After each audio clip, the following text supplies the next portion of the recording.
नमस्कार ये हूँ आग्रार रेड फोर्ट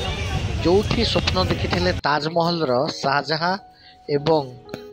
तांकर जो धर्मपत्नी थे जोधा एवं अन्य जो माने थिले रानी माने से माने मध्य एठी रहुथिले ओ जोटी जहांगीर जन्म होइथिला एवं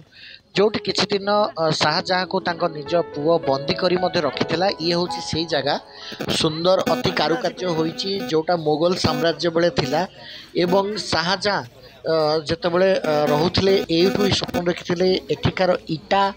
कांथ भी माने कथा कहूँ जोटा कहले जब ताली मारी देबे ताले एठी साउंड रिफ्लेक्ट हुए सेठी आम पिला माने भूली जाइथिले एवं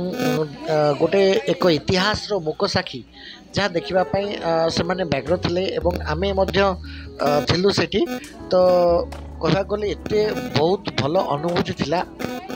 आग्रा रेड फोर्ट भितर एंट्री करबा कहले देखियो कहबे लंबा लंबा दुई पटे दुईटी दीवार थिला। ये होची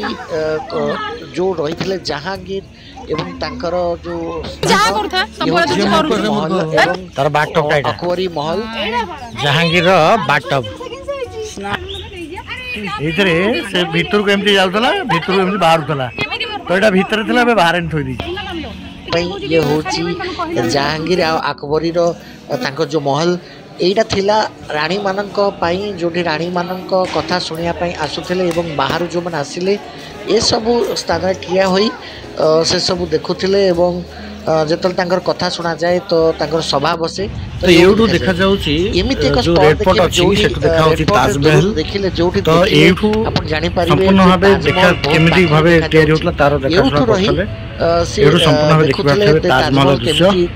जोठी रियली बहुत नजर रखतले ये दूर दूर पाखरे जमुना नदी एठी जाईची पाखरे तो ताजमहल एठी अछि हम अछु रेड फोर्ट रे देखि परिबे ये होची सेही जगह अकबरी एवं जहांगीर का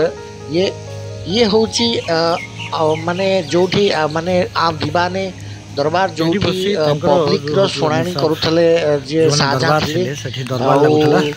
एई जगह होची सेठी जोठी आपण जोधापुर फिल्म देखथबे जोठी दरबार लागे फिल्म रे मेकिंग रे भी देखैथबे आपण मानकू। तो आमे आज बोली एठी बढ़िया लागिला जो नवम अंतरराष्ट्रीय ताज फेस्टिवल उपलक्षे आमे ओडिशा टीम पहुंची ए सब एक्सप्लोर करथुर भल लागिला।